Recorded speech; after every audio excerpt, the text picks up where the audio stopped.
Ligados e integrados. Realização Canal Rural. Oferecimento Seara. A qualidade vai te surpreender.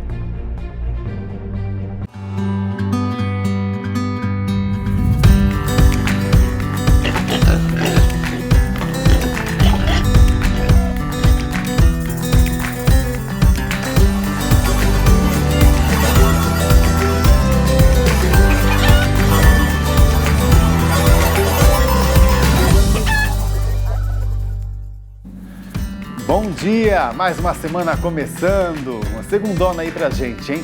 E hoje, você sabe, a gente dá uma analisada no mercado para ficar atento às movimentações que podem afetar o nosso trabalho, é bom, né? E o tema é custo de produção para produzir ração. Hoje também vamos falar de salmonela, bactéria que já incomodou muito. Atualmente está controlada, mas você ainda tem dúvidas? Não tem problema, a gente chama o veterinário e aqui é aquele quadro cheio de dicas para você aproveitar aqui com a gente. Fique com a gente então até o meio-dia. E o Brasil registrou alta de 42% no valor obtido pelas exportações de carne suína nas 2 primeiras semanas de abril desse ano, em comparação com o mesmo período do ano passado. Foi de 5 milhões e 400 mil dólares para 7 milhões e 700 mil dólares. Foram enviadas 22.350 toneladas. Já no mercado interno, a demanda diminuiu e os preços caem. Para você ter ideia, na integração em Santa Catarina caiu de R$ 4,20 o quilo para R$ 4,10. Com o frango está um pouco diferente. Naquela oscilação que a gente tem falado aqui, né?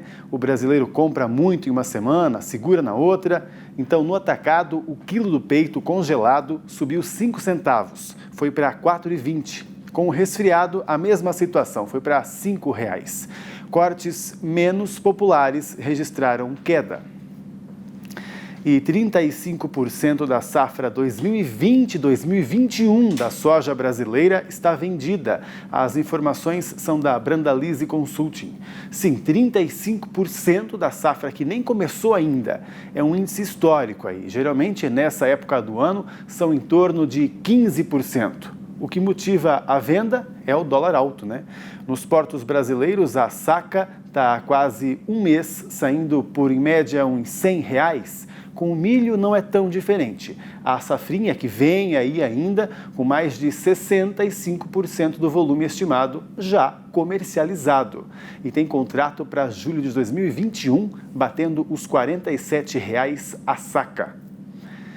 Muito bom para os produtores de grãos, né? Nem tanto para os criadores de animais. Tomara que também fique bastante produto no mercado interno, porque os grãos, matéria-prima da ração, já estão muito caros. Vamos conferir na reportagem da Júlia Fabre. Bom dia, Júlia. Oi, Pablo, bom dia para você, bom dia para todo mundo. A preocupação dos produtores com o alto custo do milho é compreensível, né? A gente vem falando nos últimos dias sobre os custos de produção, afinal, a alimentação representa o maior gasto dos avicultores e dos suinocultores. Os integrados não sentem tanto essa alta do preço do milho e da soja porque recebem toda a ração que será consumida pelos animais das integradoras. Mas como será que as indústrias vêm absorvendo todas essas oscilações de mercado? Eu conversei com a Arene Trevisan, ele que é diretor executivo de commodities da Seara, e ele disse que o momento exige muita racionalidade, afinal, o mundo todo está enfrentando uma situação tão desafiadora por conta do coronavírus. Vamos ver a entrevista.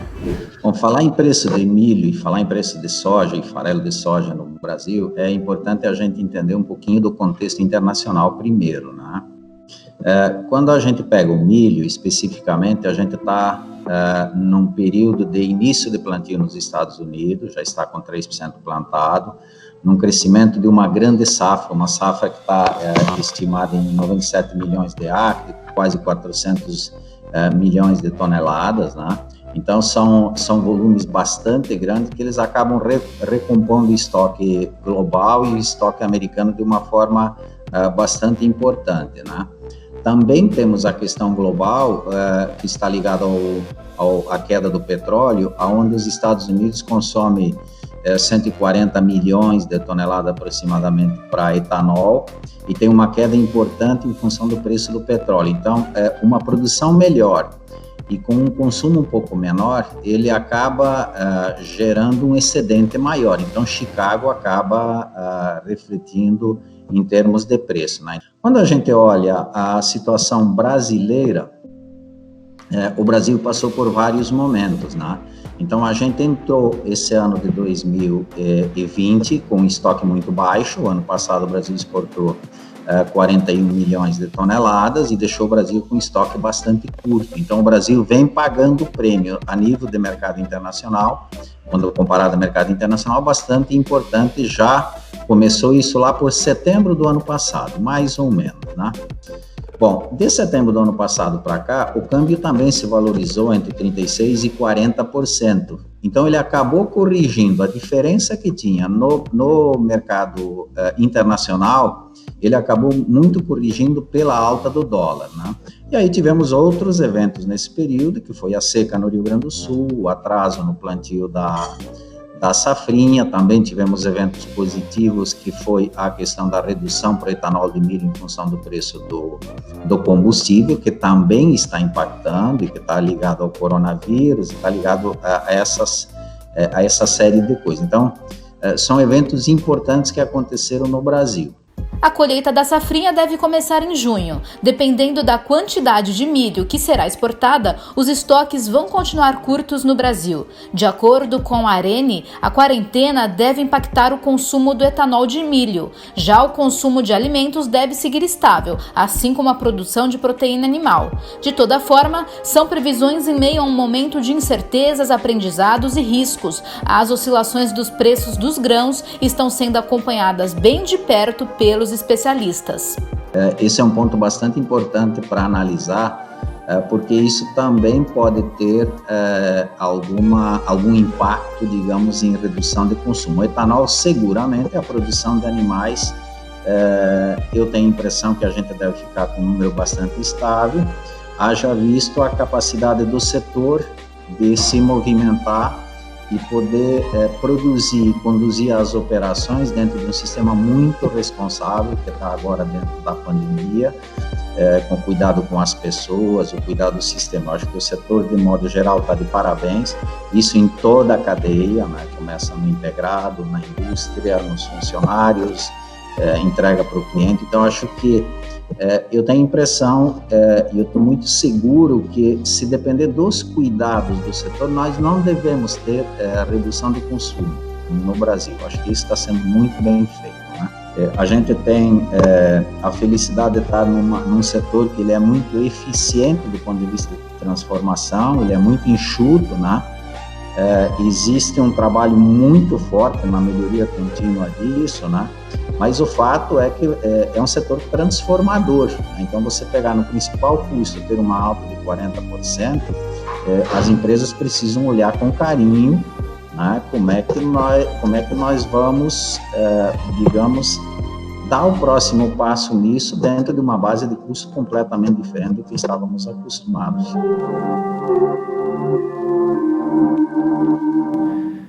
Bem, como a gente vê aí, a indústria se prepara bem para isso, né? Quem está sofrendo bastante nessa situação aí é o produtor independente, né? Vamos continuar conversando o nosso papo aqui sobre esse trabalho na indústria com o José Antônio Ribas, que é diretor de Excelência Agropecuária na Seara. Bom dia, Ribas. Bom dia, Pablo. Bom dia a todo mundo que nos ouve. Ribas, tem que ter um planejamento bem grande aí, imagino, né? Para que quando a gente chega numa situação como essa, que a gente está esse ano, com o preço para a matéria-prima da ração, tá como tá, né? A gente poder segurar aí as pontas e manter toda essa cadeia funcionando bem como funciona no Brasil, não é um trabalho tão fácil, né? Com certeza, e esse é mais um desafio da cadeia, né? Diante de tantos e novos desafios surgindo à nossa frente aí, diante dessa pandemia que nós estamos enfrentando, nós temos ainda esse desafio de custos. Mas é bem saudável lembrar que essa é mais uma virtude do sistema de integração que, de alguma forma e de uma forma competente, consegue proteger todo o produtor disso, mas exige da indústria um trabalho de planejamento, de organização, de gestão de estoques muito grande, para que a gente consiga administrar bem esse custo. E óbvio, a gente da indústria também olha com muito carinho e com muita seriedade o trabalho dos produtores independentes, que também são relevantes nesse setor, e toda vez que essa gangorra desequilibra demais para um lado, fazendo com que produtores de grão tenham um ganho muito alto em detrimento, muitas vezes, da produção de alimentos, a gente precisa buscar o equilíbrio. Sempre, em todos os cenários, o equilíbrio é uma boa resposta, né, Pablo? Qualquer desequilíbrio para um lado para o outro gera algumas consequências, e nisso exige mais gestão, mais planejamento ainda, para que a gente vá trabalhando dentro de um patamar de custo que consiga nos dar a condição de continuar colocando o alimento no prato de todo mundo, sem que a gente tenha uma necessidade de um repasse tão exacerbado disso para o consumidor final, né? Pois é, inclusive nós temos muitos independentes que nos assistem, né? Até para eles entenderem, né, como é que o produtor integrado ele trabalha nessa situação. Na realidade, né, Ribas, ele nem percebe praticamente essa oscilação do custo de produção, né? Isso, ele fica protegido disso porque todo este custo é absorvido pela indústria, dentro do sistema de custo da indústria. Afinal, a ração é produzida por nós e disponibilizada para ele. Mas é importante mesmo, porque a gente tem que ter um olhar de cadeia, né? Não dá para a gente olhar segmentado só a cada etapa. Todos nós temos que olhar para a cadeia inteira. Então o produtor também tem que ficar atento a esse processo, porque isso pode fazer com que pequenas ou médias indústrias tenham muita dificuldade de continuidade na sua produção, ou até redução de produção, ou tenhamos uma redução tão drástica nas margens de lucro da cadeia que acabam afetando todo o sistema. Então todos nós temos que ficar atentos. Quando a gente participa de uma cadeia tão grande assim, nós temos que estar sempre atentos a todos os elos dela, todas as etapas de produção. Então, embora um produtor integrado esteja mais protegido porque esse custo está absorvido e amortecido pela indústria, mas é importante ficar atento para que a gente não deixe que outros custos também venham nos afetar, né? Pois é, né? A gente deve ter aí uma melhora nessa situação da matéria-prima, talvez só para o segundo semestre, né? Por enquanto, para a indústria, dá para segurar?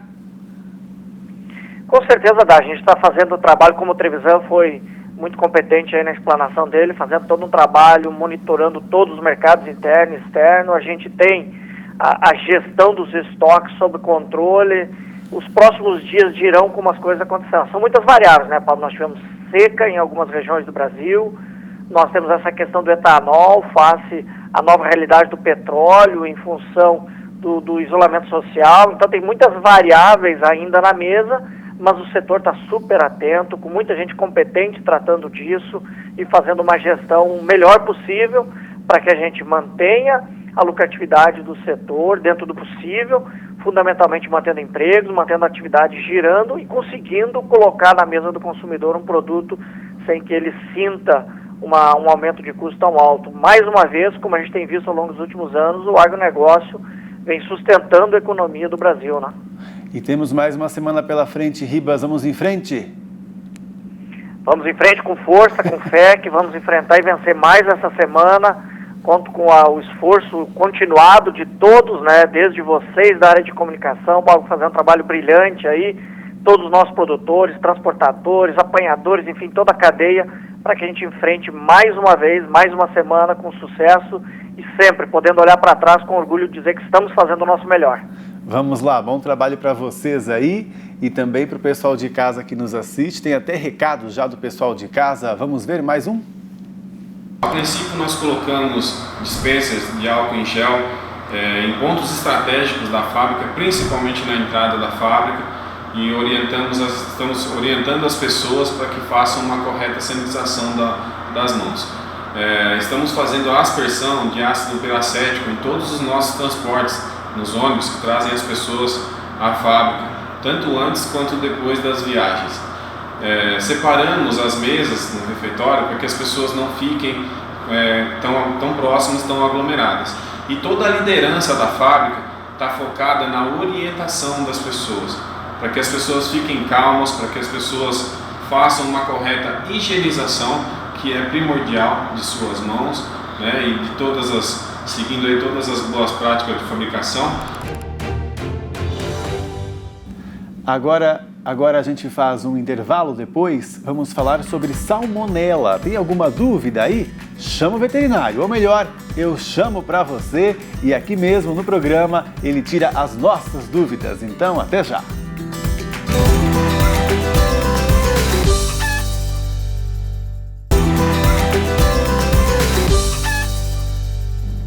Estamos de volta e reparou que agora tem um QR Code aqui nesse canto, né? Aponte aí o seu celular com a câmera ou com aquele scanner para ele, que você vai ser levado para um aplicativo do PicPay. E lá tem uma central de doações para ajudar a combater o coronavírus. E eu quero chamar a sua atenção, inclusive, sobre uma instituição, viu? Que é o Hospital de Amor. Antes chamado de Hospital de Câncer de Barretos, talvez você conheça ainda por esse nome. Lá eles sempre trabalharam com doações, né? E agora nessa época, como muita gente está aí focada para o coronavírus, muita gente esqueceu do Hospital de Amor. Mas eles precisam trabalhar para ajudar aí as pessoas com câncer de todo o Brasil, e inclusive nessa época também mais complicada ainda, eles também enfrentam por lá o Covid-19, viu? Então não vamos esquecer do Hospital de Amor. Faça a sua parte. E agora tem o seu recado aqui pra gente, porque o agro não para. Aqui em Palmeirinha a gente está fazendo um grande trabalho em cima de proteção da questão da pandemia do coronavírus, tá? A gente está fazendo um trabalho com todos os motoristas, tá? 100% deles. A gente está fazendo monitoramento de temperatura. Nós estamos fornecendo álcool gel a todas as pessoas que vêm na unidade. Nós estamos também limitando as visitas na unidade, então, conforme é necessário. Então, a gente também está ensinando as pessoas procedimentos como se deve se proceder, lavando as mãos, quanto à higienização das mãos, como se deve proceder. Nós temos uma grande campanha para a gente prevenir contra esse vírus. Obrigado! E agora nós vamos falar de um inimigo das granjas, hein? Talvez o pior deles. Sabe por quê? Porque é invisível. Se chama salmonela. Já ouviu falar muito, né? Mas hoje você vai ver também. Achamos uma imagem de microscópio. Olha aí como é a salmonela. Pois é, a gente não consegue ver a olho nu, como dizem, né? E tem outra informação para vocês, viu? Esse inimigo já incomodou muito, né? Hoje em dia nem tanto, porque a gente se preparou, que bom, né? Mas você ainda tem dúvidas? Então, chama o veterinário.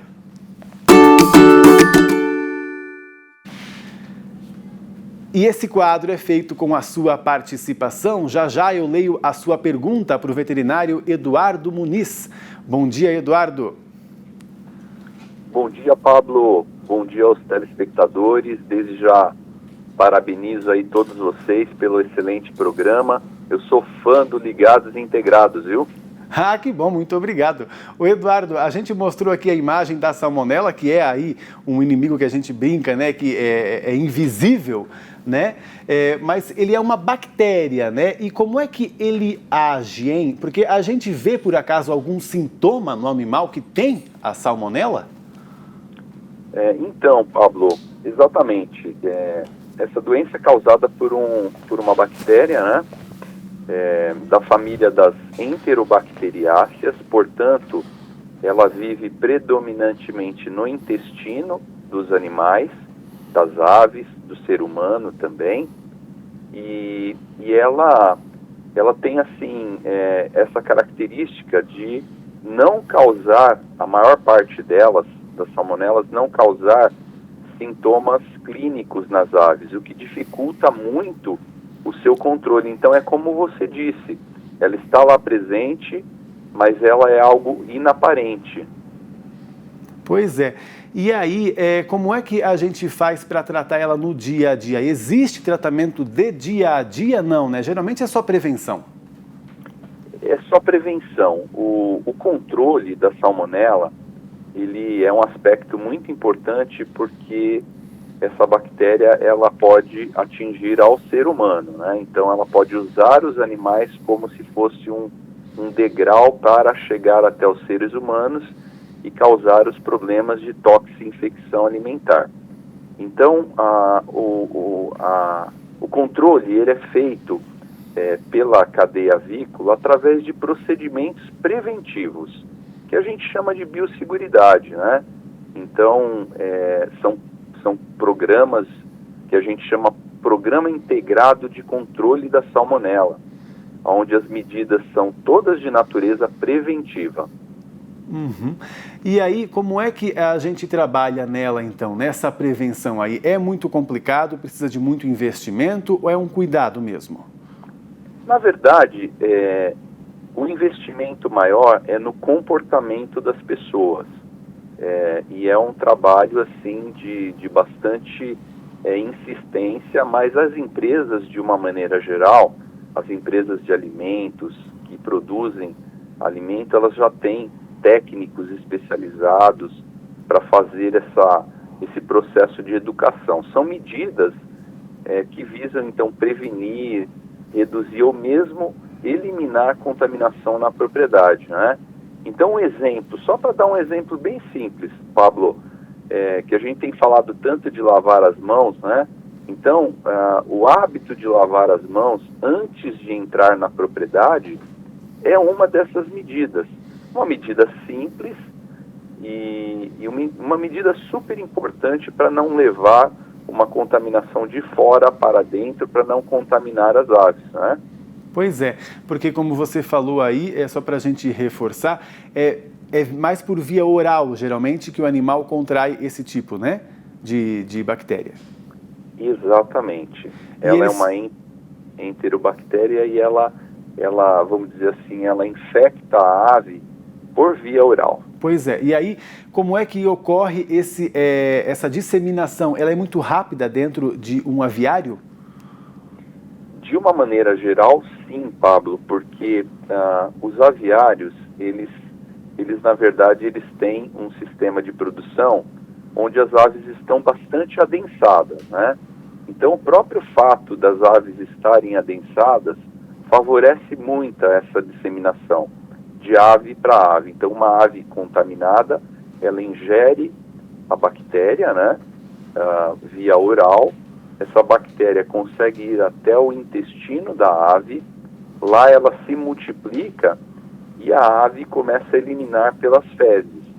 E essas fezes, ela na verdade, contaminam o ambiente e as outras aves, até pelo hábito de ciscar, elas se recontaminam muito rapidamente, com certeza.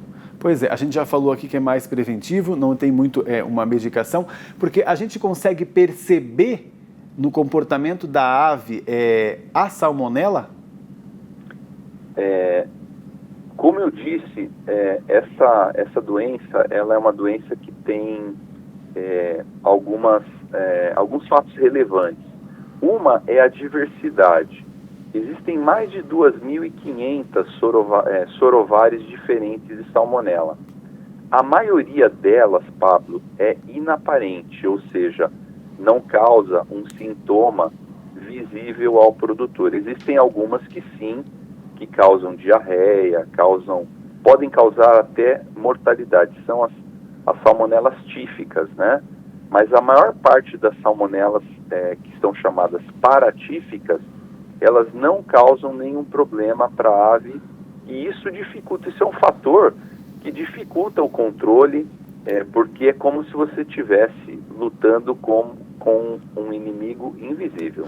Pois é, até perguntei isso para reforçar, porque eu ia perguntar já sobre a mortalidade, mas você já falou então que pode acontecer, né? Não é tanto então. Então o produtor dificilmente vai ter realmente um prejuízo dentro do aviário com a salmonela, né? O que pode acontecer é depois, porque essa carne pode acabar sendo infectada. Por isso que é tão importante o trabalho de prevenção, né?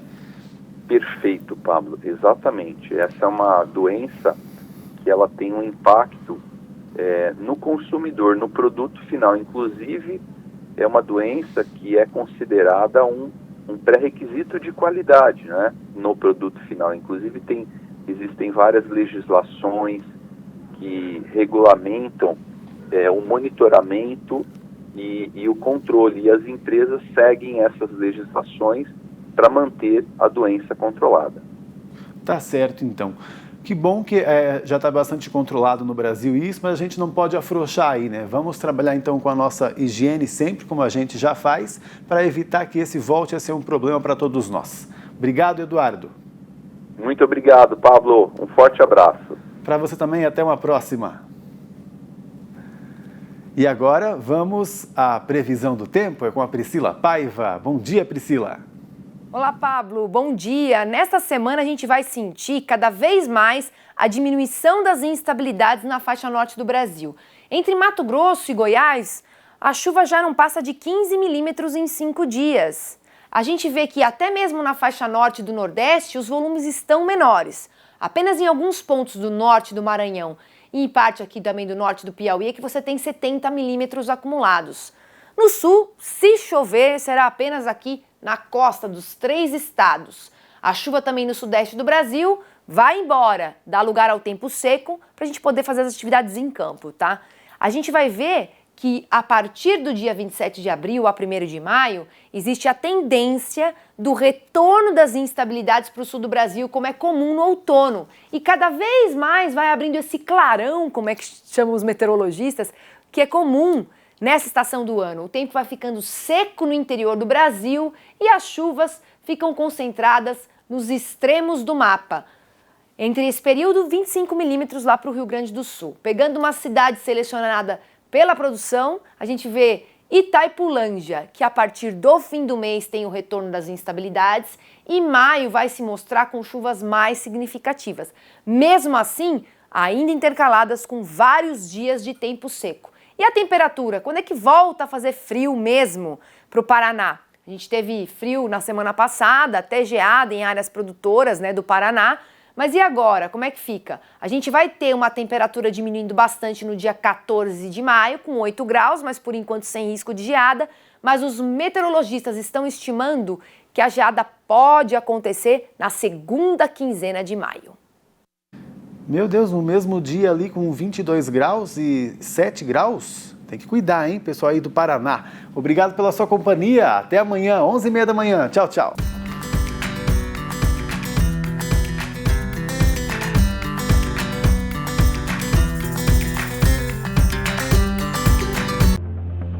Ligados e integrados. Realização Canal Rural. Oferecimento Seara. A qualidade vai te surpreender.